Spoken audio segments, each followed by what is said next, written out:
All right. Well, I've been excited since you sent your book, Tragedy and Hope 101, The Illusion of Justice, Freedom, and Democracy.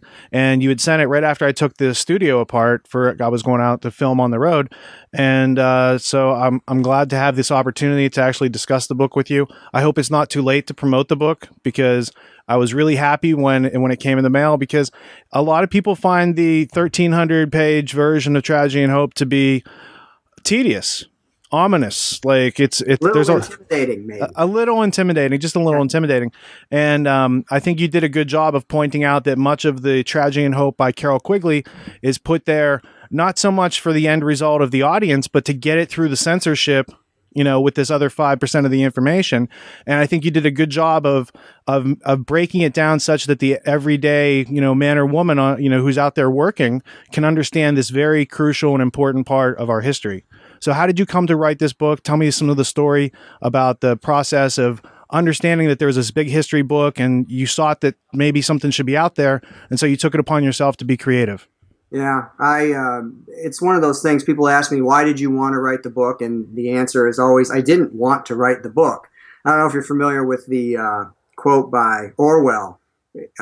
I'll probably butcher it here, but something along the lines of, writing a book is a horrible, exhausting experience. One would never undertake such a thing. Or no, what is it? It's like a long bout with a painful illness. And that you would never do it unless you were driven by, some demon that you can't control or understand. So like I said, I probably butchered it, but it's true. I was looking, I've been researching this for over a decade, this ruling elite and how they actually function, and becoming progressively more disturbed with the fact that the vast majority of the population is completely unaware of how the system actually operates. So you just start digging and digging and digging and unearthing more and more information. And a lot of it is buried in what is generally an inaccessible form. So we'll use Tragedy and Hope as a perfect example. For the vast majority of people, that might as well just be inaccessible, because they're not going to sit down and read, a 1,300-page, 500,000 plus word history book. They just don't have the time. They can hardly, read a full-length article, let alone, that multi-month project, which is, what it would be for most people. So it was just an issue of digging into it and trying to extract a coherent narrative that anybody could understand, and hopefully I succeeded. I did the best I could with it. I think you did a great job. And before I get into the details of what you covered in the book, I just wanted to mention a couple of the things I noticed at the end of the book, where in reading through the recommended reading, you mentioned War is a Racket by Major General Smedley Butler, The Law by Frederick Bastiat, Dumbing Us Down by John Taylor Gatto, and The Molecular Vision of Life by Lily Kay, in addition to like 25 other books. What do those books all have in common with the Tragedy and Hope 101, your publication? Well, they all provide a little bit more insight into how the system actually operates. So obviously Smedley Butler is addressing the military instrument and how it's used to maintain the elite's control. What were the other ones you mentioned? Dumbing Us Down, obviously John Taylor Gatto would be the education system. Molecular Vision of Life was another one that you mentioned. That's even scarier. That's eugenics 2.0. Okay, all of this is about controlling human beings. That's the whole point of the entire system. And with the molecular vision of life, you're actually getting into the genetic approach to controlling people on a molecular level. What can we do to get into the epigenetic expression of individuals and manipulate their behavior? Manipulate their behavior, manipulate their beliefs, manipulate their temperament, and control them. So all of these books, depending on, what you might be interested in, all provide additional insight into the system itself and really the mindset of the people who control it. Who do you think your potential audience is? Who's this written towards? Who's it written, to enlighten? Who can pick it up and find it useful? I think anybody who wants to pick it up and read it will find it useful. And if this doesn't convince you that the political system is all theater, then I don't know that there's really anything. Because that's the thing, this is the culmination of like over a decade's worth of research. So there's I don't even want to guess how many hundreds of books and all of this other stuff. And I eventually settled on this one as being, well, not my book, but Tragedy and Hope, the Anglo-American Establishment, even with the Evolution of Civilizations, and a few others that I sprinkled in there, as providing the most reputable sources to establish this concept of what, where Quigley admits in Tragedy and Hope that the expert will replace the democratic voter in the 20th century. Well, guess what? We're out of the 20th century, and he wrote that back in the 60s. So that this was the goal, that they were creating instruments to do this, to control all habitable portions of the world. And, it's if this doesn't convince you, then you probably don't want to be convinced. And it isn't going to require a tremendous amount of time and effort for you to get through this information. I mean, the book's probably, if you're a slow reader, it might take you 7 hours to get through it, Probably average reader's 5. So it's for anybody who really isn't afraid to face a really ugly truth. Well, and I noticed that you included more than just Tragedy and Hope. You included references from Quigley's other books. Most importantly, I think Anglo-American Establishment, because, many people say, well, Tragedy and Hope, it doesn't have any footnotes and references. And what most people don't understand is he had access to the records. And then in Anglo-American Establishment, he went in and told you who those people were, where those references are, how to, it's so, but Anglo-American Establishment doesn't really mean a whole lot to a lot of people until they read Tragedy and Hope. And then they're like, okay, what's the next step? And I think Quigley did a good job of laying that out in a much more shorter, condensed, dense book. Like there's a lot in there, but it needs Tragedy and Hope, the big book, to unpack it. And before you can appreciate either of those books, you've got yours, which I consider a guidebook to this treasure that's right in front of us. But a lot of people haven't taken the time to read because it's never been advertised to us. Yeah, and again, a lot of people, I think, are just intimidated. They'd be intimidated by the tone, the presentation, the length, all of it. It's not written for the layman. It just isn't. And that's not to say anything about the layman that's negative. They're just not, if you never tied your shoes before, you're not going to be comfortable tying your shoes, okay?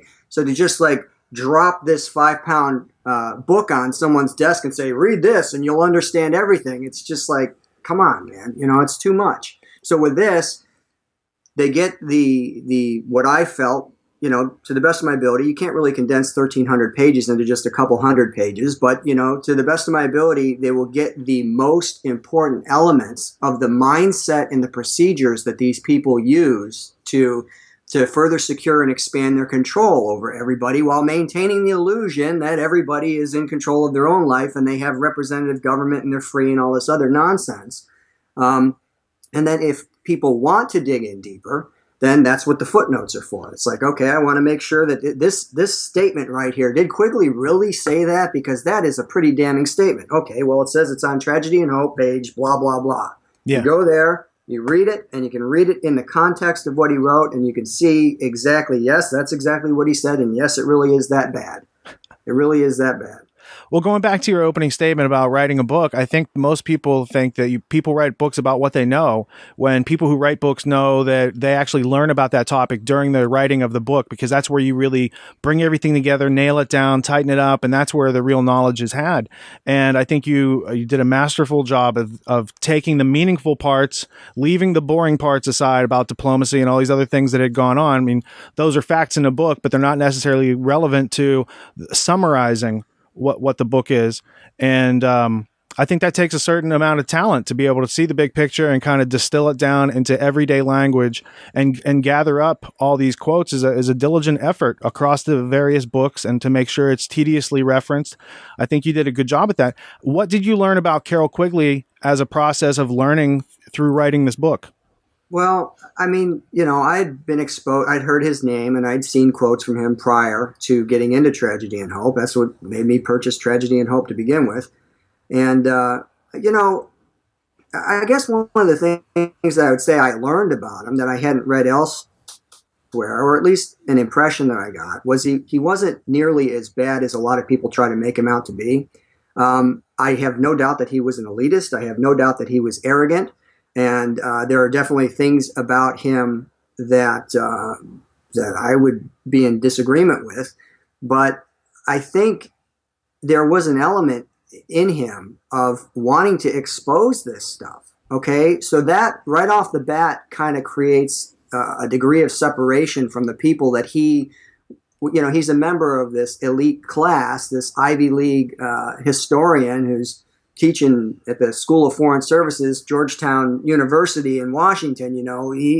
He's up there teaching the people who are supposedly going to inherit this system of control and use it. And he's seeing things that he disagrees with, and he's saying things that obviously those who controlled it weren't real happy with. So I guess I'd say, you asked the question, what did I learn about him? I guess I always want to kind of go to the source before I make up my mind. So it's not that I had made up my mind that he was this horrible, evil person, but I gained more of a sense of where he was coming from, because I imagined the amount of time and effort he had to put into what he did to expose this information. And at the end of the day, I was just grateful, even though I don't agree. There's a lot about him. He was obviously sucked into it on many levels, being against the radical right, and he got caught up in the divisiveness of it, and he also got caught up in the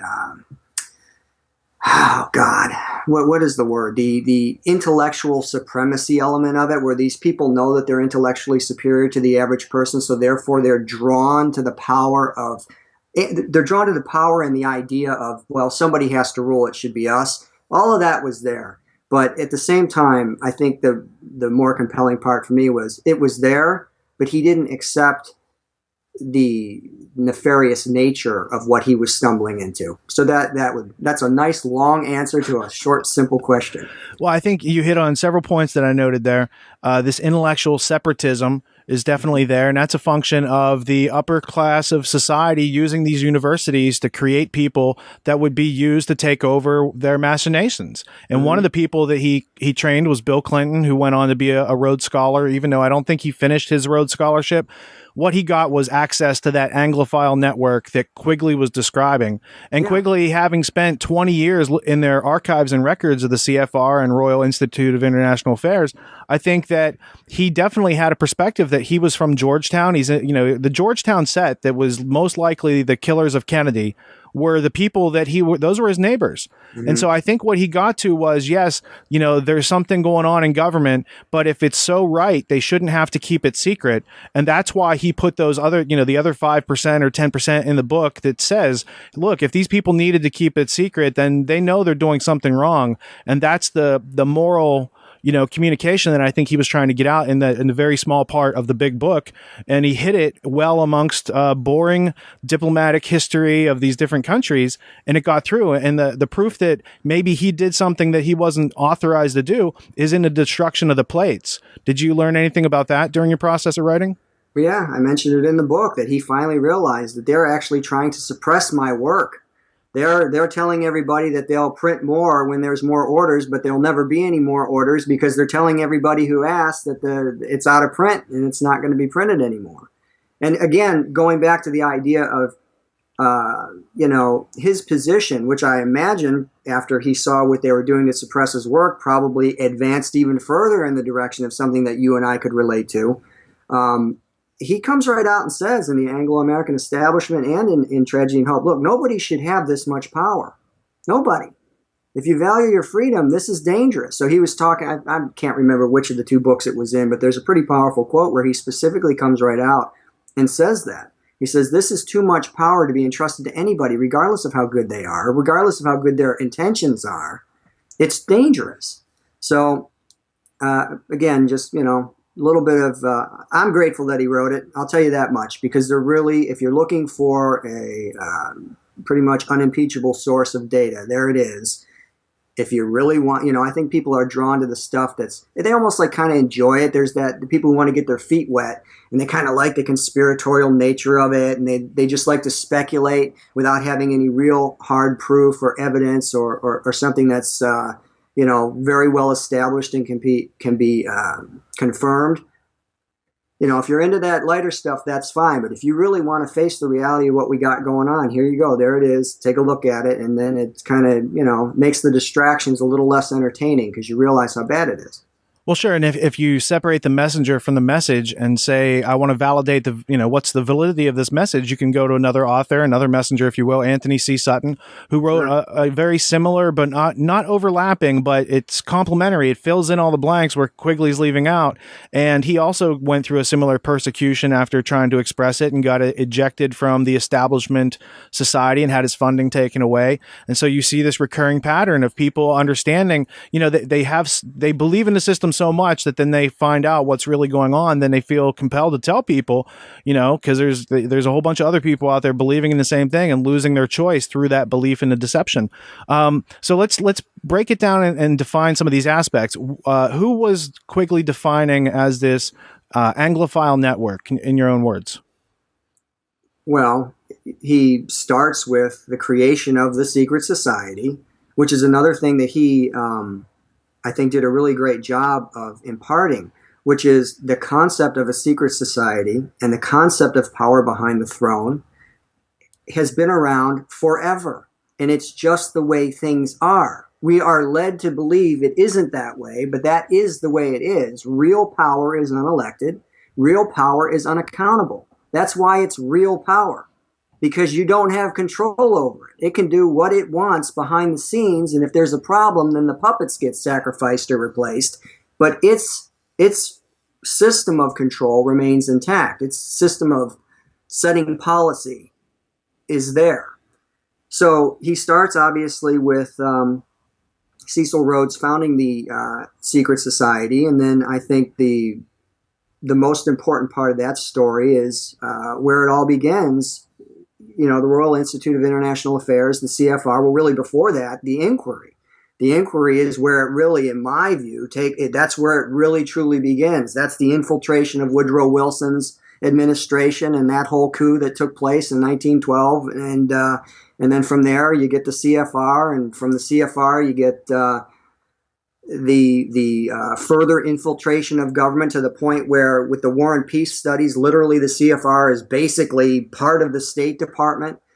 Out of that, you get the 1947 National Security Act, and you get the CIA, another fantastic little instrument that they created for their objective. Again, if they can step back and they can realize that all of these things were created by people who had a specific goal, then obviously those things were created with the purpose of achieving that specific goal. So if I want to take over the world, or as Quigley stated, he was quoting Rhodes, to control all habitable portions of the world, then each instrument that I create is going to be created for that purpose. It makes no difference what I say it's created for. Of course, I'm not going to say that's why I'm creating it. I'm going to create, subterfuge, man. I don't want you to understand what's going on. But that's, if it was born of this group, then it was created for that purpose.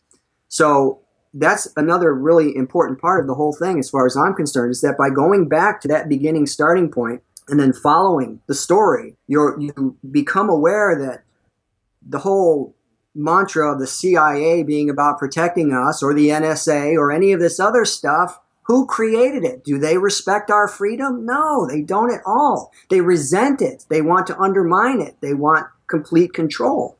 So that, I'm not saying there aren't wonderful people in the CIA, and I'm not saying that there aren't wonderful people in the NSA. What I'm saying is, there is meaningless. It would be like saying the government must not be corrupt because Ron Paul was in it. Okay? Yeah, Ron Paul, or the CFR can't be that powerful because Angelina Jolie is in it. It's irrelevant. It's ridiculous. Angelina Jolie, the War and Peace studies where the CFR was basically running the State Department, only a tiny handful of the CFR members at that time were even aware of that. So even in that case, even with something as big as that, it was only a select handful of the real power structure within the CFR that was involved in it. So people just kind of need to try to step back and understand all that. I think and once they do that, I think it starts to become the picture, or the intellectual framework for the picture starts to emerge, and you can start to put it together. Well, and I think G. Edward Griffin did a good job of that in the forward and the introduction, and he's spoken in the past about these rings within rings. So really, only the power center of the CFR has anything to do with anything, and those other pieces, some of those people were there just to pay dues and get membership, and some of the people were there for advertising and PR reasons. It's the same reason Angelina Jolie is held up as a trophy by the United Nations and all that sort of stuff. They're just seeking to subvert individuals through that public relations persona. They need somebody that people can relate to too. So everybody knows Angelina Jolie. Hey, man, that's cool. She's doing, the average versus these sociopaths that are actually running things. Well, and what they're doing is propagandizing, and how it's propaganda is because it's not educating people to be free. It's actually dumbing them down so that they're not free, and that they buy into these collectivist organizations, whether it's the UN or the overall globalist concept. So let's go back to the late 1800s. You had Andrew Carnegie, who's part of the British Empire. He's a big steel magnate from around Pittsburgh, Pennsylvania, but he's from Scotland, but he's living in America. He writes Triumphant Democracy in 1893, basically calling for the globalization of America and its resources. And then you've got Cecil Rhodes, who's carrying forth a British Freemasonry idea of bringing America back into the British colonies. And he writes that last will and testament in 1902, or he dies in 1902. It goes into action. The people who had funded him and De Beers were the Rothschild banking family. So when we get to, a couple segments to the Federal Reserve and talk about power and using money, we can talk about that. But there's all these overlapping connections between the industrialists and the robber barons who were globalists, and then forthcoming working groups in the 20th century, each of which had diminishing membership.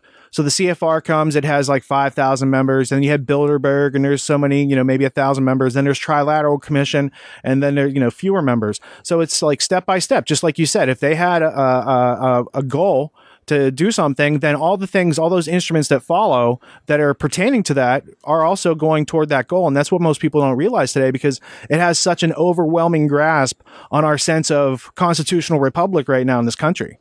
The Federal Reserve System is there to keep our monetary system stable. The income tax is there to help the government pay for things that you need. Sound familiar? You might have learned that somewhere. No, they didn't create those instruments for those purposes. Do you remember anything about Milner's Kindergarten, the kind of working roundtable group that took over as soon as Cecil Rhodes kicked the bucket? Well, yeah, I mean, he became the top guy within the primary ring, and these were his, I don't know, what would be the word, his apprentices? I don't know, what's the correct word for it? To Acolytes? To be spread out throughout Stooges? The world. To go take care of the business that needed to be taken care of, and then Oxford, of course, where they're the recruiting ground. If the Ivy League is where they recruit from here for the CIA and other top powerful positions, then I guess you would say Oxford would be the equivalent of the Ivy League over there. Well, and I think all the Ivy League schools are made in the image of Oxford, and that Oxford, being around for the past 1,000 years, definitely has been an instrument of the empire and the monopolization of the heroin and opium trade during the East India Company days. And reading a book that's called Cloak and Gown by Robin Winks. It's all about how MI6 and now the CIA use the universities as a seeding ground for intelligence, and the professors that are there recruiting students and that sort of thing. It's also a pretty thick book, might be 800 pages, but for people who are interested in how universities and empire tie together, it's a pretty interesting read. There's also I think it's called Universities and Empire by Sigmund Diamond, that's published by Oxford. And so when you get a better grasp after, someone reads Tragedy and Hope 101 and they think, instead of reading the big book, let's continue learning about the general area. Well, you can find out that, the Rockefeller empire, if you will, not only, had these adverse effects on the school system in this country and the medical schooling system, but they also, through the foundation, acted as a front for intelligence. The intelligence agencies act as fronts for these robber barons. Absolutely. That's what they were created for. They created them. Okay, so there you go. Again, we go back to the inquiry. We go to go to Alan Dulles, right there, one of the supreme scumbags, and pardon my French, but I mean, this guy, if you want somebody who thinks he can literally just do whatever he wants, including kill and rape, murder, pillage, whatever it is, to achieve the aims, he's right there instrumental in creating the CIA. So and then you were talking about the universities and the role that they play. You can just imagine, with all of the data that they're gathering from people as they're working their way through there, the psychological profiles that they could be building on these highly intelligent, capable people, and they can pick out the ones for different areas. You can imagine how powerful that is, where they ask all these questions and just what they know about human behavior and psychology and all this other stuff, that as these people are working their way through these Ivy League schools, now this is definitely a candidate for this particular position. This is somebody who, so Alan Dulles obviously demonstrated the disposition of an individual who would be useful within that system. Not only creating the CIA, but then running it for such a long time and using it as an instrument to destroy national sovereignty. Well, and before Alan Dulles and John Foster Dulles came along and took over the intelligence apparatus in the State Department, and then were around when Kennedy got killed, and then Alan Dulles gets in charge of the Warren Commission. Before all of that, we had this guy, Colonel House, who was basically a pre-Dulles. He was an Anglophile working toward the same aims of dissolving America's sovereignty. And I'm not saying that I believe in nation states. I believe in individuals being free and not aggressing on other people. And we just happen to be born into this system where at this point in the history of the evolutionary history of nation states, we're at this point where they want to do globalism, which might be a great idea, but not if it's done under a whole theme of tyranny. And the people who have been bringing us tyranny and democide for the past 100 years should not be the leaders of any global organization, for the simple fact that once you lose local accountability, you lose freedom. Look, we can't control them now. We, meaning United States citizens, have no control, no reasonable measure of control over what the federal government is doing. I mean, I don't think anybody would argue with that. What happens when it just becomes completely supranational and nameless, faceless, completely global? Of course, again, they're going to try to maintain the illusion of this being by the consent of the governed, and all the little nations have a voice in it, and the people of those little nations have a voice in it, but it's a lie. It's just a ruse. It's a joke.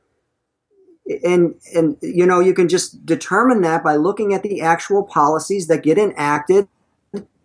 Like, look at the banker bailouts.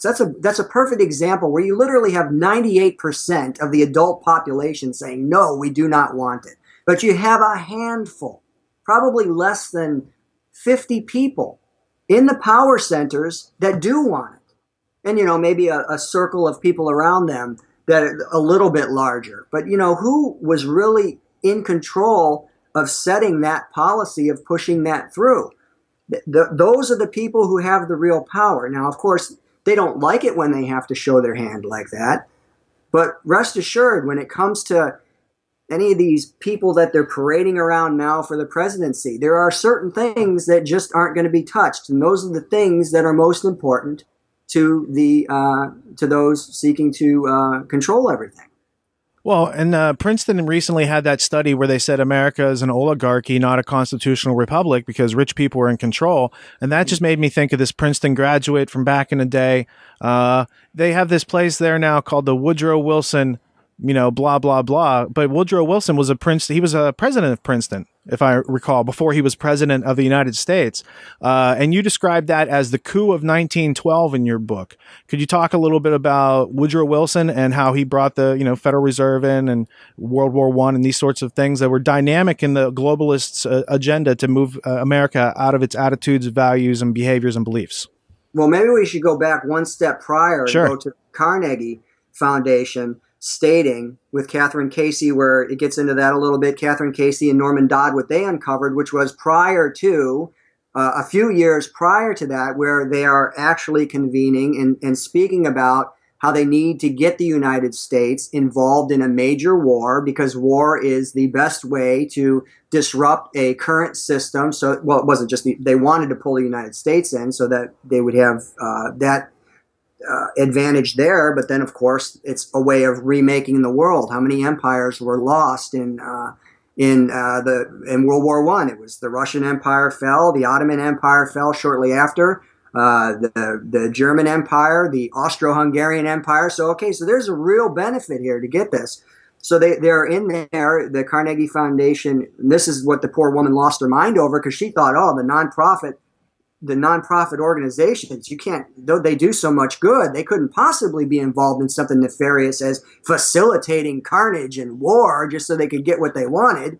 Okay, but they're discussing specifically how they have to, they basically have to take over the policy-making apparatus of the United States of America, specifically the State Department and anything dealing with, foreign affairs. And so you get that as the pretext. Now, what are some of the things that we want or will need in order to dominate the government of the United States? And this is another little tidbit that comes from Quigley, which is they created the central banks to dominate the nation states by controlling treasury loans and interest rates and exchange rates, and of course greasing the skids of compliant congressmen. So this is why they wanted that instrument, and they needed somebody to really take control of the United States. It wasn't just a matter of the inquiry, which was very useful, that got in there and was able to start pulling strings. And Mandelhouse, who was probably just an intelligence agent, who was Woodrow Wilson's handler, whether he realized it or not.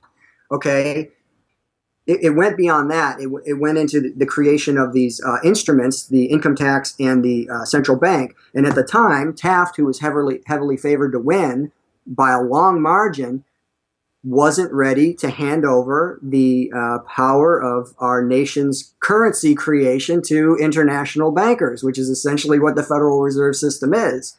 So they needed to get somebody else in there. So they pulled out their old hat trick of dividing the vote, and that's how they got Woodrow Wilson in there, who was perfectly okay with it. Well, and Taft was one of their guys. I mean, Taft, he's the son of the guy who founded Skull and Bones. So it's not like he's not Eastern establishment, right. And he's, but I think they just wanted to go a little bit further than even someone like him wanted to, because the internationalists, they had a much bigger plan than somebody who grew up with some sort of pride and freedom. Pride in being able to be self-reliant that brings on that self-confidence and, these sorts of ideas that were foreign still to the British Empire at that time. Yeah, well, yeah, again, I covered that briefly in the book, that it isn't like Taft was great. He just wasn't quite he just didn't have all of it. Whereas Woodrow Wilson, with his Messiah complex and him feeling like there should be a federation of empires, which he was writing about as early as the late 1800s. This was his idea. Yeah. So again, here you're in control of the universities. You see the path of these individuals. You're giving them personality tests and all the stuff that they do in school. And so you see, like, who are you going to pick if you want to sell a new world order? You're going to pick somebody who passionately believes in it and might actually think it's his idea. So he'll go out and he'll evangelize for it, whereas these people never could get away with it. Well, and I think there's another pattern there, because what Rhodes did was simply subscribe to an already existing British Freemasonic idea and give it some specificity and some funding from outside, because I'm not sure that the Rothschilds were part of British Freemasonry. That's all kind of nebulous, connections. So I don't like to make them. But the Rothschilds are involved with Rhodes. Rhodes is a Freemason. Kipling's a Freemason. They had already adopted this idea of dominance over the English-speaking peoples of the world, to use them to control every other part of the world. So it's like a multi-layered plan for dominance. And Rhodes comes along. He has some specificity to it, whereas Carnegie's plan was just generalized. He's like, this should be done. Rhodes is like, not only should it be done, but here's some funding. Here's a secret society. Here's a bunch of scholars to go and permeate the statecraft culture of other nations, because there was a lot of Rhodes scholars that were in Germany before World War I and World War II. There were a few years where they didn't allow them in there, but as far as British intelligence goes, Rhodes scholars in Britain had already undermined the entire intelligence apparatus of Germany. And when you look into how did they do that, I'm like, oh, they had a bunch of people who are already trained in their culture and loyal to the bigger plan. And that seems to be how a lot of that unfolded. The other thing that you were saying about the central banks was what comes later in the 20th century is more abstractions from central banks, like the IMF, the World Bank, International Monetary Fund. Yeah. What's the other one? The clearinghouse. There's National Settlements. Yeah, yes. The BIS. Yeah. And so let's just go back to 1913. And why did they want to take over the money apparatus? What does that allow them to do specifically in this country? All right. Well, I mean, the money is the oxygen for the lungs of the beast. I mean, seriously, if you look at any, how do empires collapse? They run out of money, you know? So if you can create literally a limitless amount of money out of nothing and convince everybody else to use it, the power is, it's like, it's self-evident, but it really isn't. You have to really think about it. Like, what if today I gave Richard Grove the exclusive ability to create our nation's money supply and create as much as he saw fit? And not only does he get to create it, but he gets to create inescapable debt by only loaning it into existence, because that's just a whole other element of power there, because the hand of the lender is above the hand of the borrower. I mean, that's an old axiom.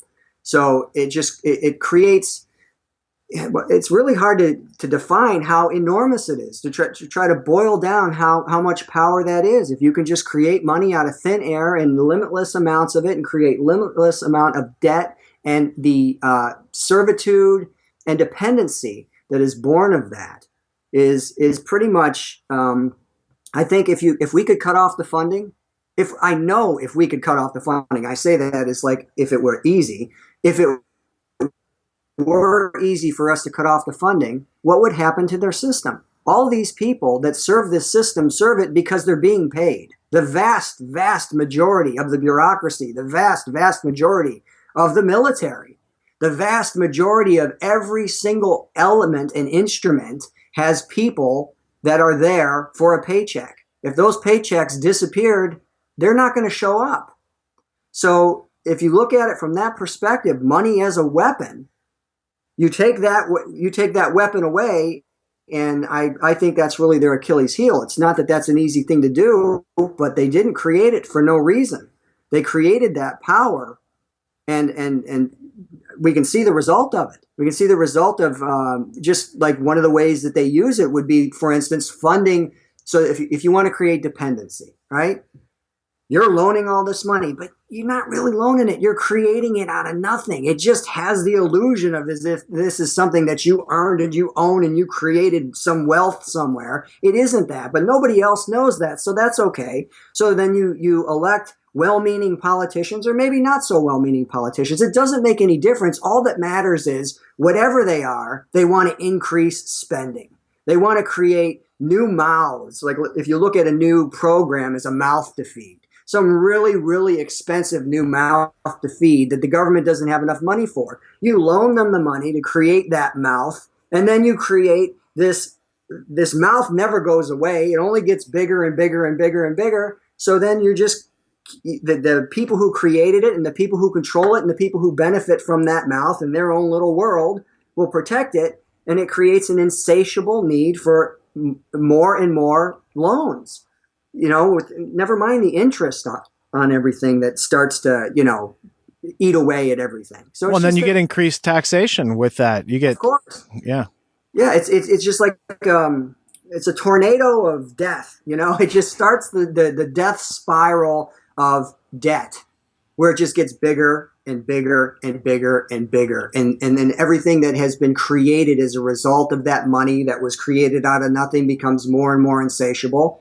Until eventually the people who control that one primary asset that is necessary for all of it to continue to exist, and is necessary for all of the people who benefit from it to exist, they have leverage that is beyond anything else, because that's the shared interest of it all, regardless of somebody's political leanings or their ideological beliefs or anything like that. If they're a part of this system and they're benefiting from it, and it's their kids' college fund and it's their vacation home and everyththing else, they're going to want to protect that.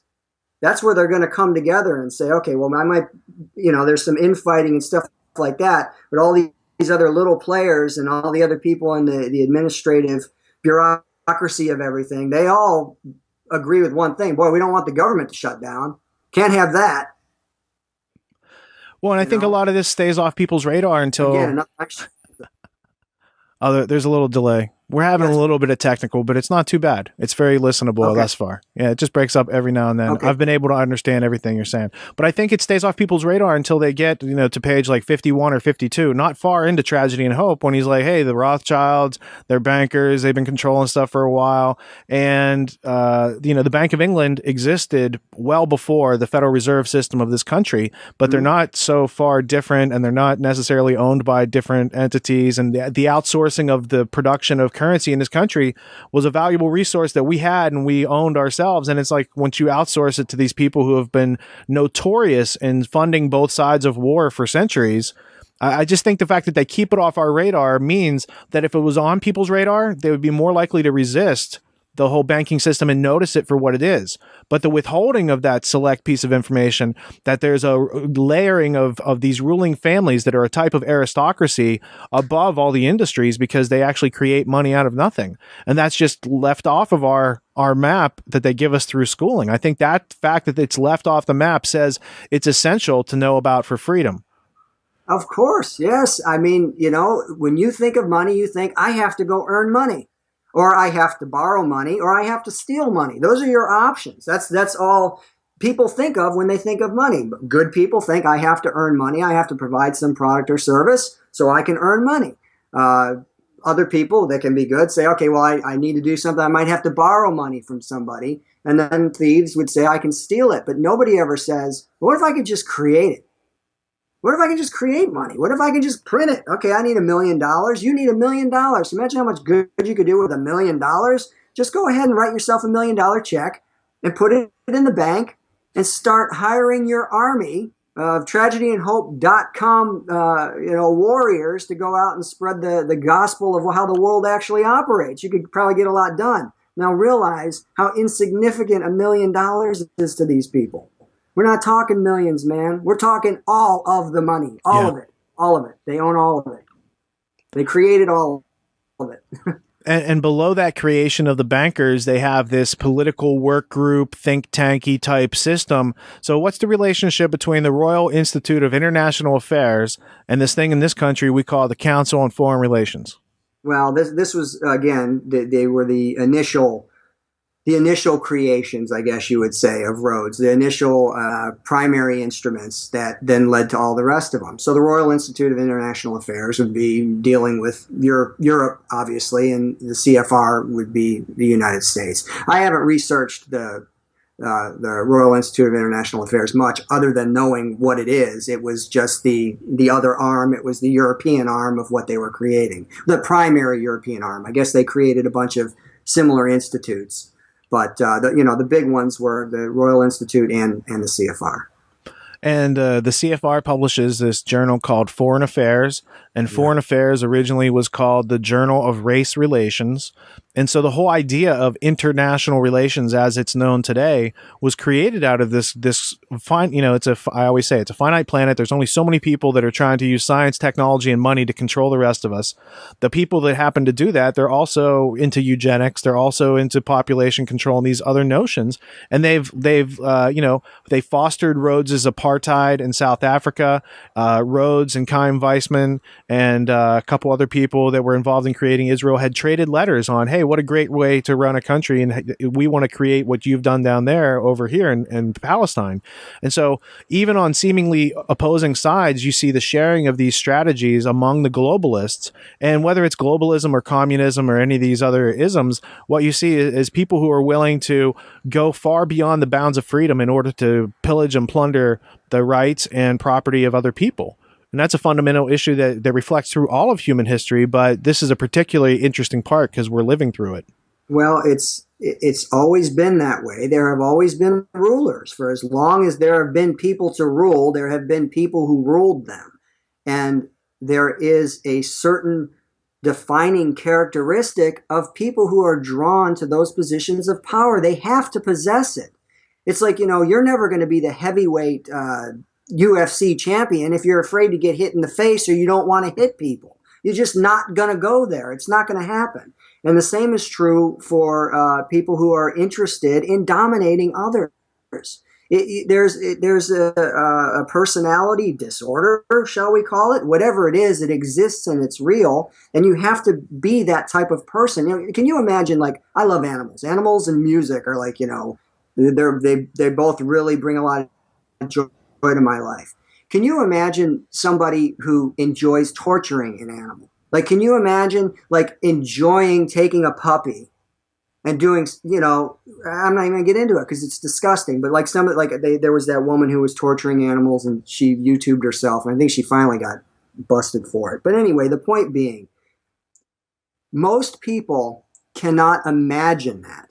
Most people love animals, and even if they don't love animals, they can't imagine deriving joy and satisfaction from torturing something to death. Okay? But those people exist. Okay, they exist, and we know they exist because there's evidence of it. All right, that's a mindset that's hard for people to imagine. The same is true for them to imagine that their leaders, the people who are at the top of the pyramid, are they lack the concept of a moral dimension. Okay, they don't believe in the concept of a moral dimension. There is no moral dimension. All that matters, there is only one law, the law of power. Do you have the ability to do what you want to do, or do you not? If hiding behind morality enables you to do what you want to do, then you hide behind morality. Hiding behind democracy, hiding behind religion, hiding behind whatever it is, whatever pretext you need to offer in order to get it. Up to and including, okay, I want to invade this country.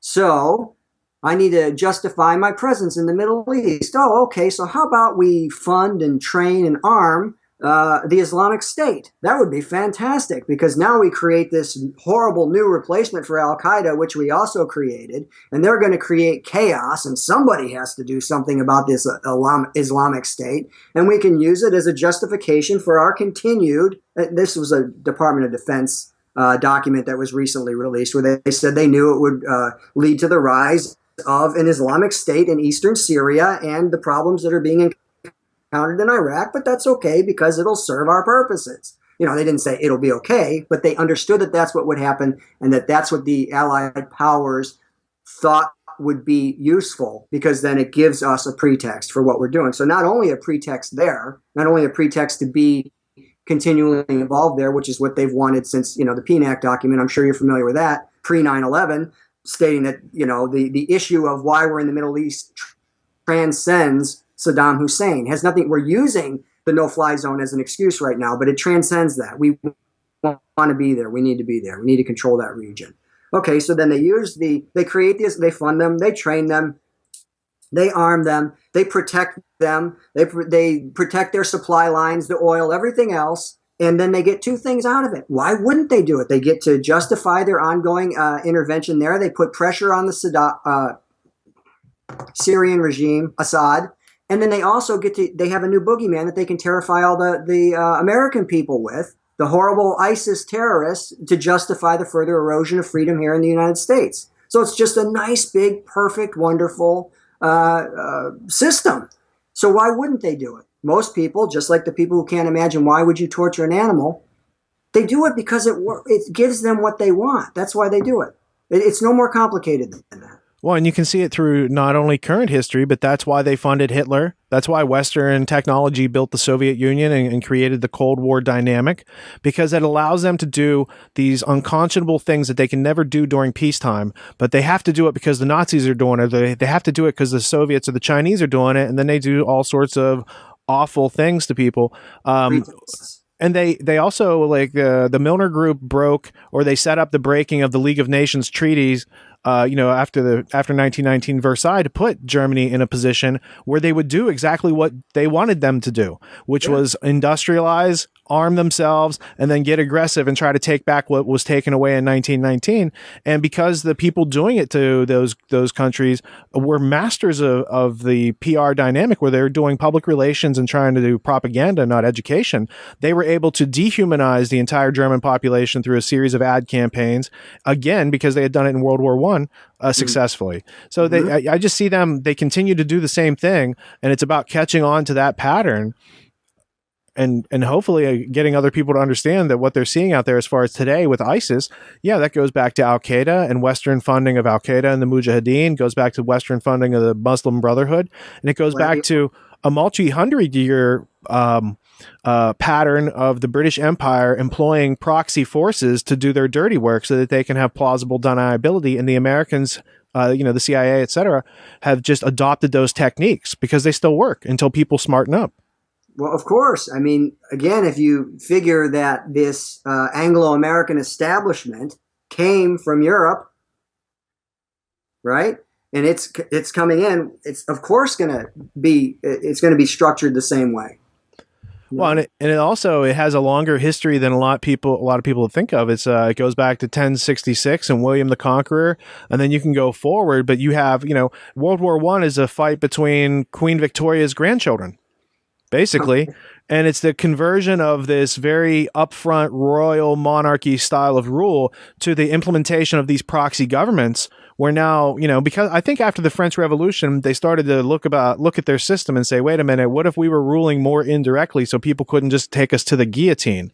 Mm-hmm. And then you see this idea of nation states pop up, and Germany and these other countries, but they still had, a monarchy or a royal family. Well, if you look up the German royal family from World War I, they're still around today. The House of Hohenzollern and their titles, their princely, titles and this sort of stuff. So this class system still exists throughout all of Europe, basically. It's just taken off the radar, and now people talk about Angela Merkel in Germany as if she's like the person running the country. But I think there's also a behind-the-scenes divine right of kings element to this whole apparatus that still exists in many forms. They've never known anything else. So that's another thing. These people, that they're born into a position of privilege where, of course, you use other people's blood to get what you want. Of course, you use other people's money. Of course, it's just as much as you can take. That's what the game is. That's the game of controlling as much geography and as many people as you possibly can. That's how it works. So to them, it's the idea of not having access to that is as foreign to them as the idea would be for us to have access to that. You could imagine, like, again, if you could just start conscripting people and forcing them to give you their money. Like, if I could just, let's use propaganda as an example. I'm getting hot, man. I'm taking my coat off, my sweat jacket. Let's imagine, like, the education system, which is you got into, you got Carnegie and you got Rockefeller both kind of getting involved in that to try to shape minds according to their will so it would serve their interests. What if we had the power to do that? What if I, just from a selfish standpoint, had the power to make my book mandatory reading in 10th grade? All right? Probably have a pretty significant impact if I could reach every single 10th grader. Not only that, I'd get some money out of the deal because, of course, since it was the government buying it, the government money that they've stolen from other people, I could charge $30 a book for it, and I'd sell millions of copies, and everything would be great. Even if I was just a greedy person, I would have an incentive to try to ingratiate myself into that system. But if I wasn't, how about we just look at it from the perspective of we want to help affect the way people see things? How much of an impact would that have? Can you imagine if you would have read Tragedy and Hope 101 in 10th grade? It would have been like a big deal. Yeah. You might have been reading something that was like, wow, this like is history that's kind of makes sense, and this is something maybe I should care about. And you can dig into it. Yeah. There's some context about how Hitler came to power. Not just that he was when it happened and who he was, but how he came into power and who was behind it and what the purposes was and how awful that horrible tragedy was, and that the people who orchestrated the entire thing never paid for it. Right. They profited from it. They got what they wanted out of it. Well, and even all the people that helped to protect it, like Allen Dulles, all they did was secure power for the people that already held power. Like, Allen Dulles was doing it to cover up the Rockefeller, Standard Oil, all the investments that they had in Germany. So you have this point where what they do and what we say as a country, as individuals, voting together or some idea like that, there's no causal connection. And again, that's what the Princeton study was saying. There's no causal action of connectivity between what people want and what the government's actually doing. And that proves in and of itself that they're derelict. They're not there to serve make us, first off, they're not supposed to make us safe. They're supposed to protect our rights. They're not doing that. They're using all the tax dollars they extort to spy on people, to take away your various levels through the Bill of Rights. They're trying to soften that all up for taking it away in straight up executive orders or constitutional amendments. And this is what Carnegie Institute for Carnegie Institute for Peace back in the early 1900s. Yeah, this is what they said they wanted to do. So they had a prescription. They've gone about doing it in the past 100 years. We're now finding out about it. We're making media to try to let people know. It's like, hey, there's this plan. It's well funded. It's been in progress. And they're almost at the end of it. And the end of it means we all lose our freedom basically forever, because it took a long time for any type of freedom to emerge on this planet where at least you had the potential to be more free. In Europe, all the property was already bought up. All the class system was already there. If you're born into that situation, it's like a caste system. Whereas people in America, there seemed for a while to be more opportunity until the industrialists and the bankers really, clamped down on it and started extracting our wealth and making us more ignorant during that process. I noticed that there was a couple things in your book that weren't in Tragedy and Hope because they happened outside of Quigley's purview. Mm-hmm. But you wrote about Operation Gladio, which was a joint NATO operation between the American and British and a couple other countries that went on from 1946 basically to present. Could you describe that in your own words? Well, Operation Gladio is I felt it tied into Quigley's where Quigley was revealing the way governments operate, and they engage in dual policies, and they even engage in false flag terrorism in order to achieve their objectives.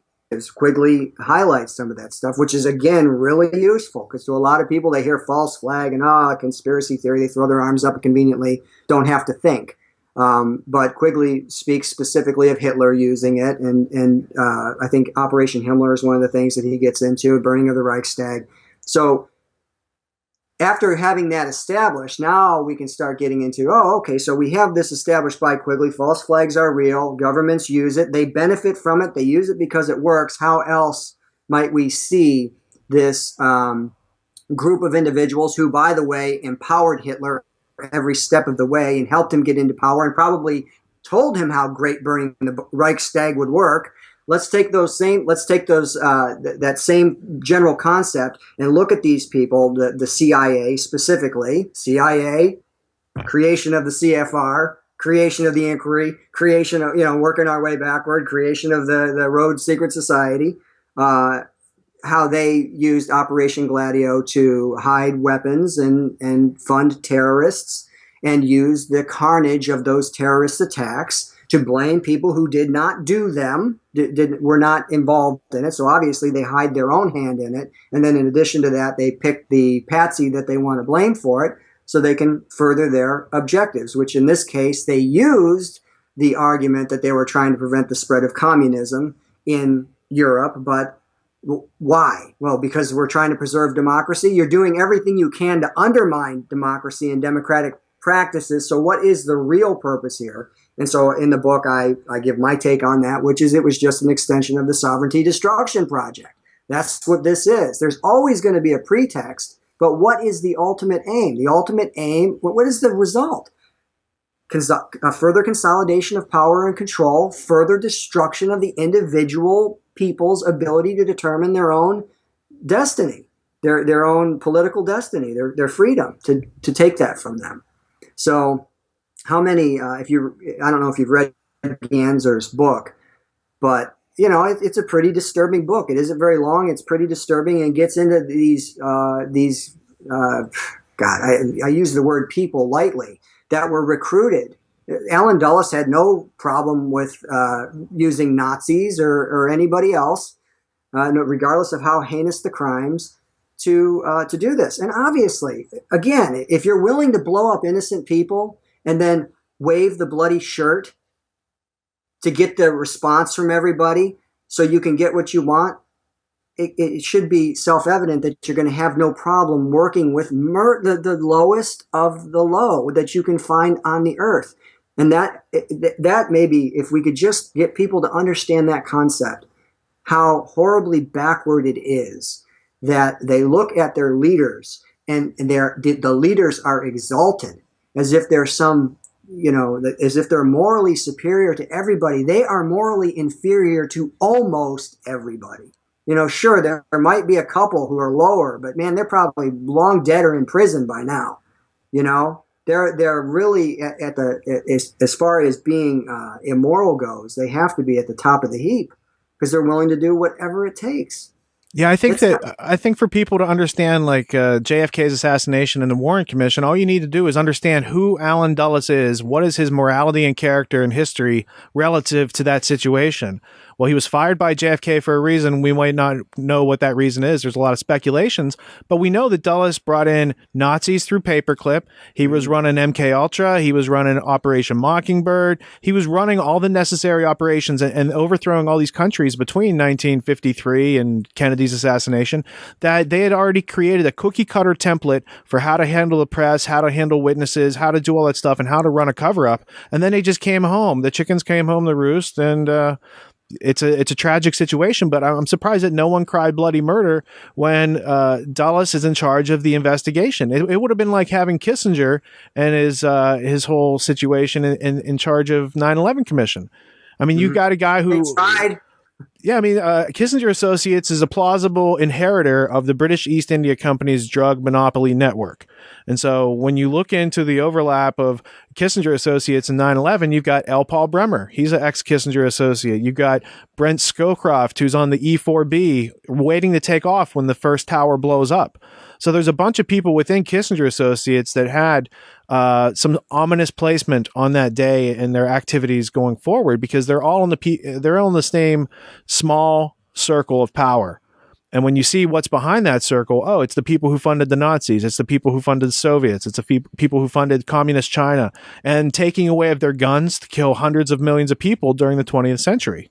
All of that, like just the idea that you have, again, the mindset, the person who will torture animals and enjoys it, the mindset, the person who will set into motion something that they know will lead to carnage, but they're satisfied because it achieves what they wanted. Okay, so just like the idea, like if right now you were in a position where you were given the ability to determine something. How's my connectivity over there? That's You're good. Breaking up a little bit on my end. Can you hear me? Yeah, okay. I can still hear you.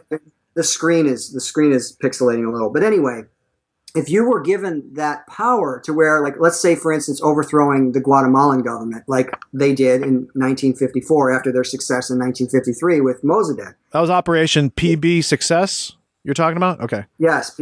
PB Success. And just the hundreds of thousands of people who were slaughtered as a result of that. And yet they're cheering and they're toasting because it's what they wanted. Hey, look, we did it again, boys. We were able to completely overthrow this legitimate government and install a government that was friendly, in this case, to the interests of United Fruit.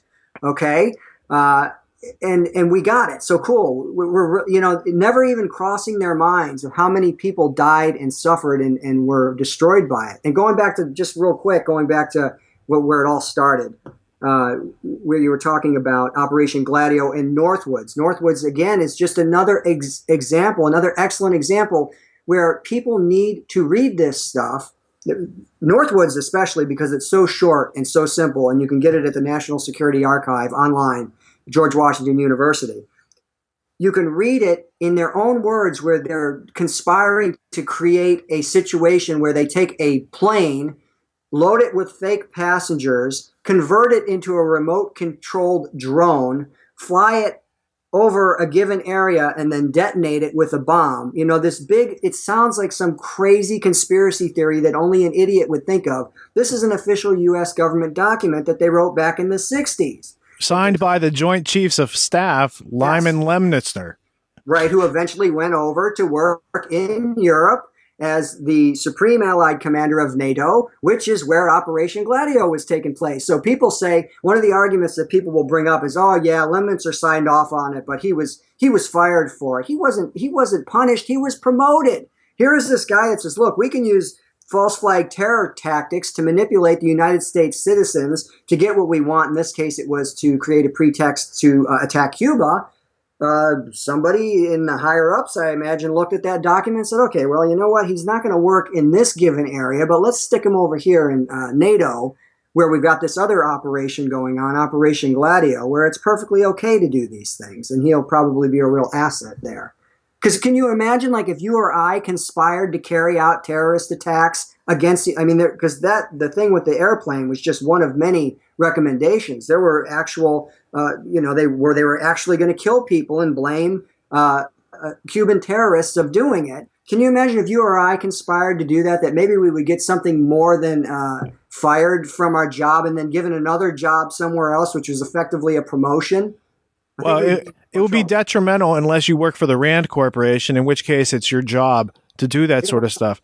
I was just looking through recently those the DC strategic trends documents that the Ministry of Defense in the UK puts out, and it's like a plan for the future. So there's a document, it's from 2007 to 2035, and now there's a newer one that goes out to 2040.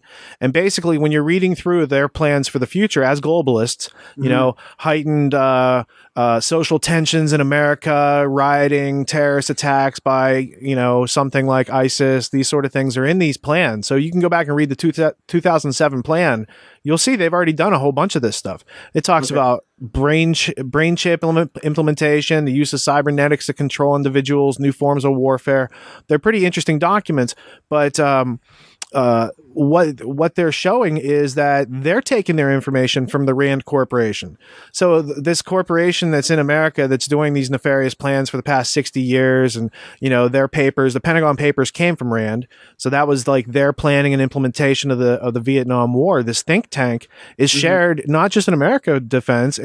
British Ministry of Defense is running their projections from this American think tank, which again goes back to show the close connectivity of the Anglo-American establishment in this globalist plan. The other thing that I saw on my desk here is I'd ripped this out of a Vanity Fair article recently. Let's see. It's Holiday 2015-2016, and it's from page 73. And it's Vanity Fair nominates the Carnegie medalists. So these are people of the Carnegie Institute. They're getting medals. And it talks about how Carnegie was this great philanthropist and he built thousands of libraries in the United States and with funding with J.P. Morgan and blah, blah, blah. But over here, one of the guys getting the medal, I just couldn't get over the irony, is a co-founder of something called the Carlyle Group. His name's David Rubenstein. So when you look at 100 years ago, the Carnegie Institute and what it's doing today, it's popularizing the ideas being purveyed by these other people who uphold their plan. The other item I'd bring to bear, since you were bringing Operation Northwoods out, there's a Defense Intelligence Agency FOIA request. And this guy from DIA, Defense Intelligence Agency, issued a complaint to the Department of Defense Inspector General. And basically, in his report, he points out that in the summer of 2000, they had this briefing called the Weapons of Mass Destruction and Threat to the United States. And in there, it says the oral briefing itself was sensitive. So this is a year before 9/11. It identifies World Trade Center 1 and 2 as the most likely buildings to be attacked in the United States, closely followed by the Pentagon. The briefer indicated the worst case scenario would be one tower collapsed onto the other. The possibility of striking the buildings with a plane may have been discussed then. It was certainly discussed in the red cell analysis leading up to the briefing. It then goes on to talk about how the building could be struck by an airliner. And so they've got an almost verbatim discussion about the terrorist attack that happens a year later that comes out as a result of this FOIA request. So it's really showing a smoking gun, very much like the Northwoods document, that they had these hints that terror was going to happen, and then they just happened to make it very custom, tailor-made, so it fit their needs precisely at the right time to coincide with business plans and these other strategies that they had in place. So I think that only looking through these actual documents, these pieces of evidence, like you said, Operation Gladio, there's a lot of information out there. Ganser's book is probably the best reference on it. And Operation Northwoods, which is a very interesting document you can read in a PDF out there. These are facts of American history, which even Operation Ajax, PB Success, I don't know what the name was for what they did in Chile with Pinochet, all of these and all of the other, El Salvador, all the other governments that they've been involved in messing with, all provide insight into the mindset of these people. It's their mindset that you really have to understand. Of course they would do it. Why wouldn't they? Why wouldn't they? It seems like a simple statement. Why wouldn't they? You would say, or the average person would say, well, because it's wrong. Or, I mean, if you know how they think, you realize how ridiculous that sounds. Why wouldn't they do it? The only thing that would prevent them from doing it would be if they thought they couldn't get away with it. Now go read the Northwoods document, read how utterly ridiculous that sounds, and realize they wouldn't have written that if they didn't think they could get away with it. If they didn't think they could paint up F-16s to look like Cuban MiGs and have them harass airplanes to create the illusion that this was done by Cuba, they wouldn't have put it forward. They didn't think they could get away with selling the incident. You know, they even went through, okay, well, we're going to have the Mayday signal transmit so that people in the area, wherever it was that they were going to shoot it down, would report it to the United States that it happened. So we could be like surprised, oh my God, I can't believe this happened. Cuba just attacked a civilian airliner and killed a bunch of students on vacation. So they could get the full propaganda effect of all of it.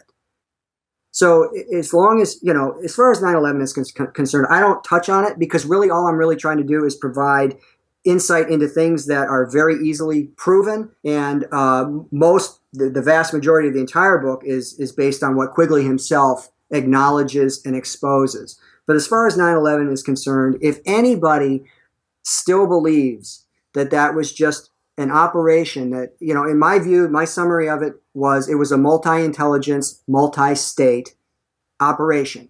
And if you don't think that 9/11 involved multiple intelligence agencies and multiple states that were to facilitate it and benefit from it, then you got to start doing your research. You got to start by reading Quigley or Tragedy and Hope 101 to get a start and really start to understand how these things work, because the other argument up to and including, like the destruction of WTC7 is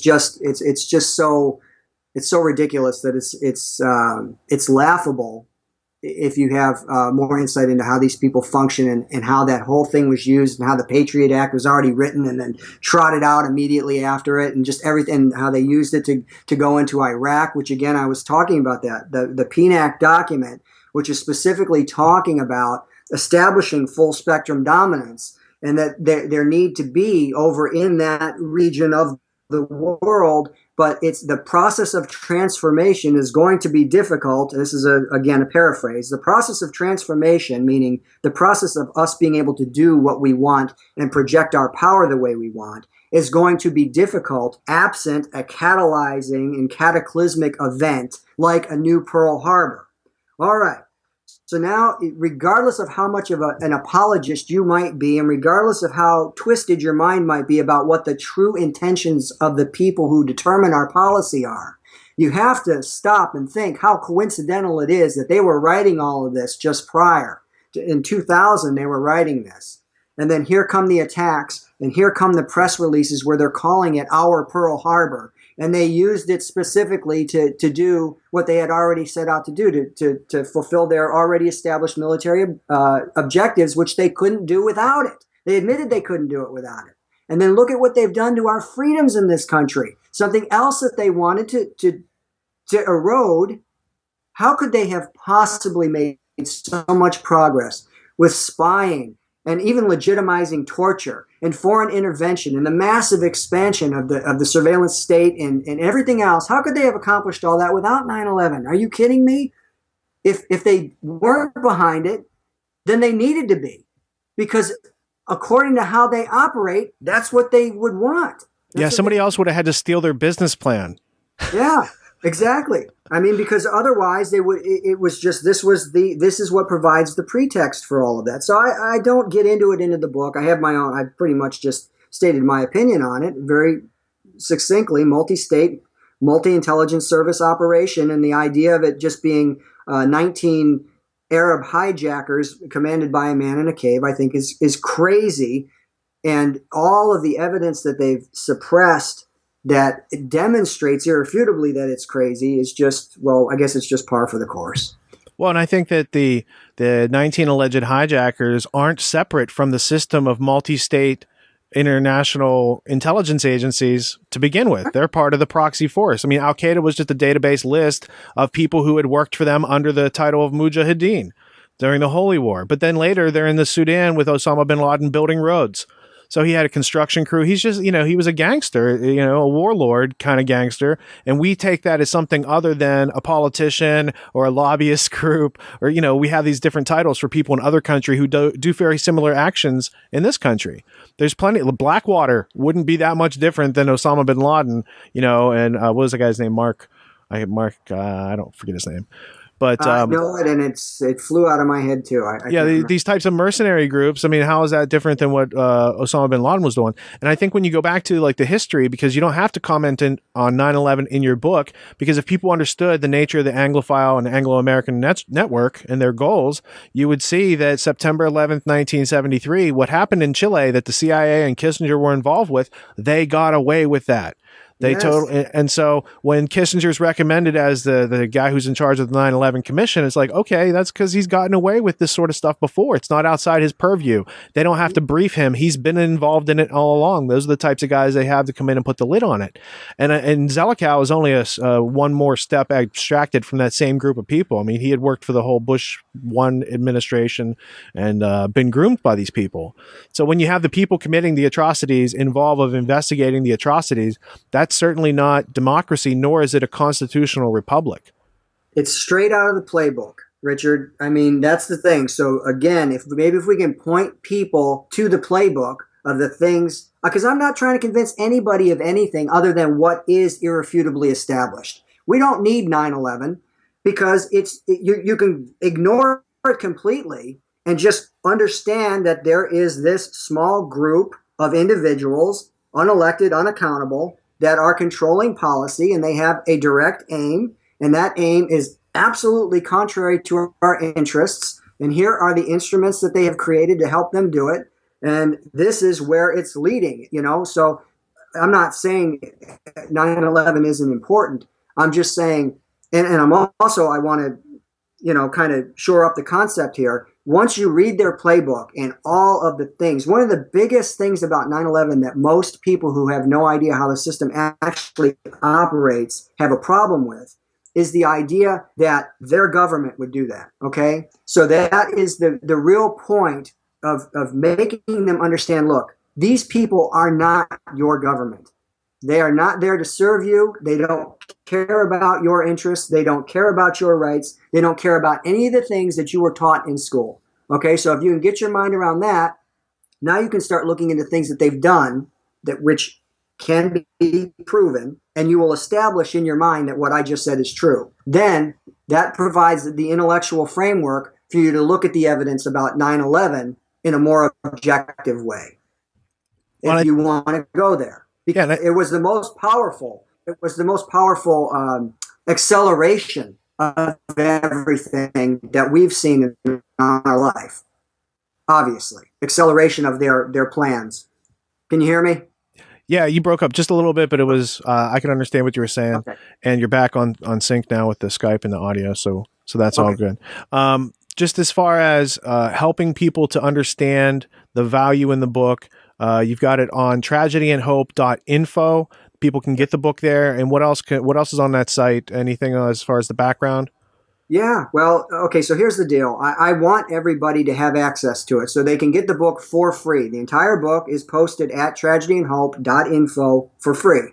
It's not just a teaser or whatever. You can read it. All the footnotes are there. And then in addition to that, you have the, I've provided a bonus material section, which is like the extended notes that I have from, say, Tragedy and Hope. So if you don't really want to read all of Tragedy and Hope, I typed out, 50,000 plus words of what I had highlighted in Tragedy and Hope while I was reading it.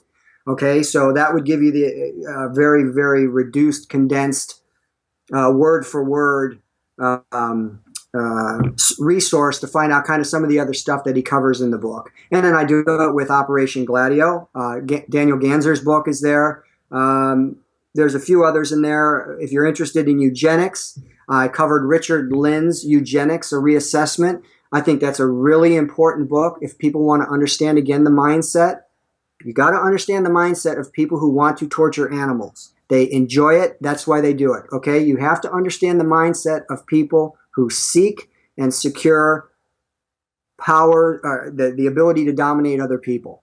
Once you start to understand that, and you hear them saying themselves, like for instance, Realpolitik, Kissinger, a practicer of Realpolitik, and others, they essentially say there is no moral dimension. That is their mantra. Their mantra is, look, we can't be held up by moral things. Our primary objective here is that we have got to be the dominant force. So once you start to think about things in those terms, it becomes a lot easier for you to absorb all these things. Life becomes a little bit more disturbing because you realize what we're living under. But then I think that's what we have to do. More people have to realize that the representative government that they think they live under is just a carefully managed con game. It isn't real. And I don't think it's permanent, but it's permanent until we learn how to evolve out of that. That's what I call growing in the right direction.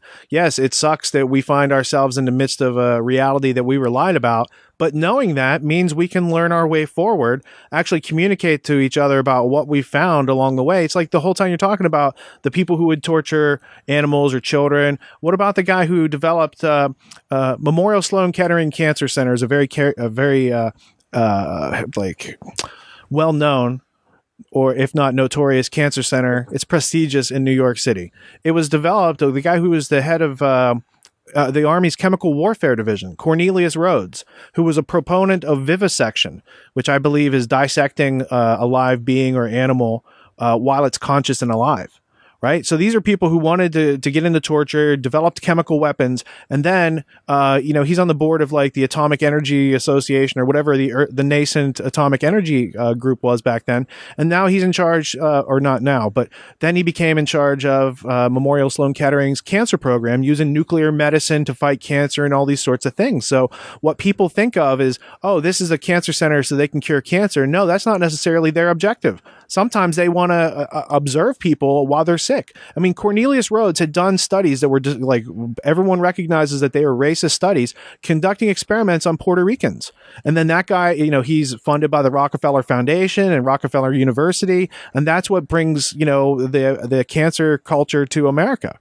The establishment foundation, run for the cure type of stuff. I just interviewed Rick Simpson a couple days ago. And so in going through and putting the final touches on that, it becomes evident that the same people that are messing with our education or messing with how doctors and healthcare work are the same people that have globalism as an agenda. They're the same people who are promoting eugenics and created nuclear weapons in the first place to use on other human beings. So we're talking about full spectrum dominance by a small group of people who are, antithetical in their goals as far as in juxtaposed to ours.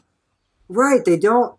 Again, it's one of those things. This is the most frustrating part of all of it for me. Is words do not do justice. You can't quite impart the gravity of the mindset of these people. So, like, if you have, you need. I don't know. Maybe it's something to do with our education system or something where it creates a barrier. So, like, if you're talking about, like, let's say Joseph Goebbels, all right, or you're talking about any Nazi, like some Nazi that did just horrible human experimentation, people can learn that person was a horrible monster. They can imagine the things the torture that they subjected other human beings to, children, and all this horrible stuff.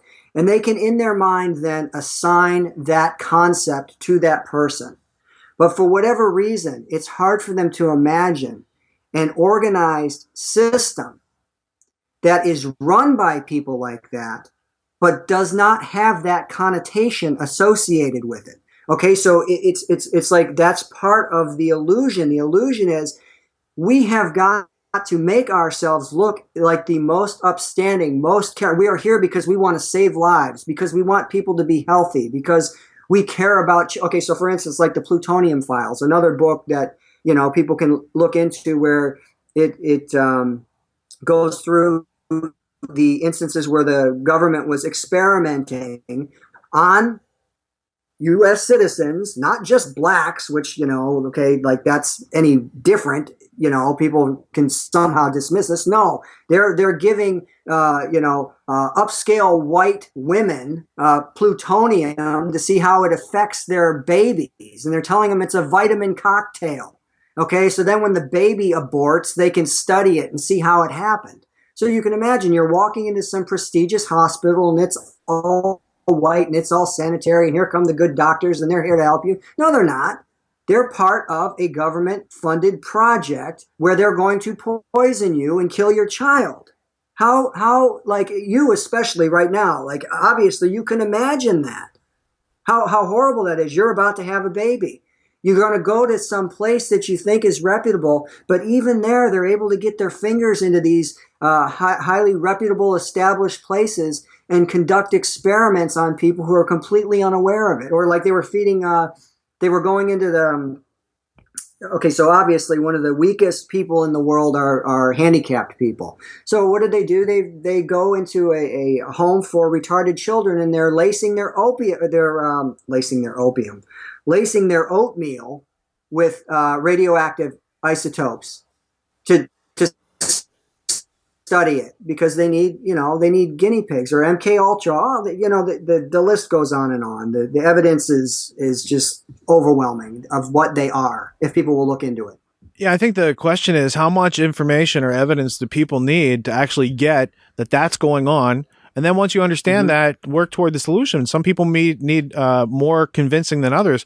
And I think the major blind spot they have is that they think these tax-free foundations are charitable and philanthropic, when really they're a cover to change culture and arts and to take over hospitals and to control a lot of different aspects of our society.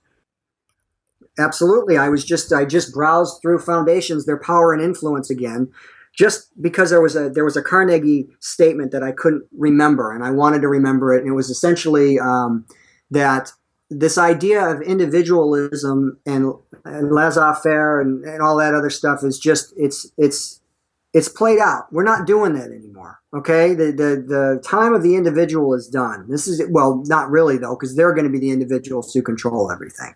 All right, so this is not something somebody would think would come from Carnegie, or the Carnegie Institution. They think that, no, this is about kumbaya. We all join hands. It's one big world. We love each other. No, it isn't that anymore. And it never was. Okay. I guess that's really the key point. It never was that. It was presented that way, but it was always about securing and acquiring more control. And we go all the way back, full circle. You're a group of individuals. You want to control all habitable portions of the world. You want to control all the elements of human behavior. That it's not just basic social engineering, okay, which obviously is a huge part of it through the education system and everything else, but this goes all the way down to the biological level that they want to control human behavior. They want to control what you think. They want to control what you believe. They want to control how you behave. They want to control it all. They want to know it all. They want to control it all. And it isn't for your own good. It's for their power. It's for their stated objective. So maybe at some point when enough people start to understand that, then the solutions will come more quickly, because you'll have more people realizing there's a problem and it needs to be solved. Well, you're right, dude. You're right. And I think a good first step in the right direction is to read Tragedy and Hope 101. I mean, the great first step was you writing it, but other people can now read it. They can read it on tragedyandhope.info. And if you want to support Joe, buy that extra bonus pack to get the additional research that really unlocks it. You get a summary of Tragedy and Hope, the big 1,300-page book. So again, before you go buy... They don't have to buy that either, my friend. It's all free. Oh, it's all free? Yes, it's all free. There's nothing. If they want to buy a hard copy of the book, that's a great idea, because I like the idea of not being something that can be digitally erased. Right. All right. But no, it's all there. I mean, they can go through all of the additional. There's probably an extra. Well, let me think. The bonus material is probably another 600 pages or so, if you feel like reading it. And then, of course, there's the list of books that right, that have their recommended reading that you can dig more into. But hopefully, if you take the the few hours it'll take you to get through this, you'll get a real good, if you don't already have one, or even if you do and you just kind of want some refreshers and a way to condense it and reframe everything, I think hopefully it'll be useful to just about anybody. And is it better for folks to get your book on Amazon or from tragedyandhope.info? The Amazon is easiest. Okay. They can just buy through Amazon. That's easiest. Or they can get it, it's available in Kindle on Amazon and hard copy on Amazon, but it's Smashwords and all of the places that they distribute to. They can get it through iTunes, whatever, the iBook, I guess is what it is. It's available in all the different formats, however they want to get it. Well, that's good. You took away everyone's excuses for why they don't want to read it. It's like, oh, no, it's in the format, it's in the Kindle, it's in the audio, whatever you need. And it's free. And it's free. So, yeah. Well, no barriers. Good job taking the obstacles out of everyone's way and making a clear path so they can get to some meaningful knowledge. Do you have another book project on the table? Not right now. I'm trying to. I spent a lot of money and a lot of time on all this over the past decade, and so I pretty much exhausted all my resources. So I got to start thinking along the lines of actually doing work that is paid again. Sure. So I'm kind of on that, but I'm absolutely certain in about 5 years I should be able to get back on my feet again, back where I need to be, so I can finance the next 20 years of doing this. Yeah. Well, what I can say is the work you did to put this book together is work that was time well spent, and it's work that's going to last the test of time. It's going to be, 20, 30 years from now, this is just going to be as valuable or more valuable than it is now. Hopefully then it'll be people, what happened before everything became free? What was going on back then? And they can use it as a guidebook, and they're not using it as a guidebook to avoid this globalism empire type idea they got, that they're trying to put on everybody on the planet. I mean, there's 7 billion people that they're trying to control. You would think that, a few of us should be interested in preserving the freedom while it exists. We have to, and hopefully, again, the emerging technologies, these decentralized technologies in banking, in media, obviously, look what the internet has done, how powerful that has been. So, like, let's say, some of the decentralized or distributed technologies in banking, in media, in energy, in manufacturing, all of these things, even in government, who knows how the blockchain might be integrated into controlling these creatures so that people like Kissinger and Dulles can't rise to prominence and do the kind of things that they want to do. I hold out hope for that the more people we can make aware, the faster all of that stuff will start to happen. I don't believe they're going to succeed. And I think if they do succeed, the system will just commit suicide anyway. So that's no real consolation. It's no real consolation, but at least, I think they're up against forces that they'll never understand and can't control. I'm not talking about religion or anything like that. I'm just talking about the inherent nature of the way things work. If you just create this highly concentrated predatory system, it'll just feed on itself until it destructs. It can't do anything else. But we're going to try to get in the way of that if possible. So you're saying their whole system is set up for self-destruction, to collapse under its own weight. And if we don't want to wait that long and go through that tyranny, people can just grasp the content that's in your book and take action. And if we don't manage to, even if so some people say, what's the use? Well, because all the work that we do now is going to pave the way from what emerges, even if it got to that point of absolute horrific tyranny or whatever. Like, look at whatever emerged after Hitler. It might not be the perfect example, but just the idea being all the people who did the work prior helped pave the way for what came afterwards. Okay? The people who resist, the people who come up with the arguments against, the people who warned but were ignored, all of that kind of creates an opportunity for something new to emerge. So to the extent we can define how this system operates, how these people use deception, what kind of mindset is drawn to power, and what just their innate nature is. We're repeating ourselves. That's kind of the whole problem when they say history repeats itself if you don't learn it. But each time, I think we get a little bit further. So if you look at whatever freedom was established for us a couple hundred years ago, we've gone a long way in the wrong way. But that was a huge improvement over what had been established maybe in 1200 with the Magna Carta or whatever, compared to what preceded it, to what preceded it, to what preceded it. So if we if that's optimism, I'm sorry, it's probably not the most optimistic thing in the world, but it's at least a realistic view of it, I think. Yeah, I think it's realistic optimism. In order to progress past, what they had in 1776 wasn't perfect.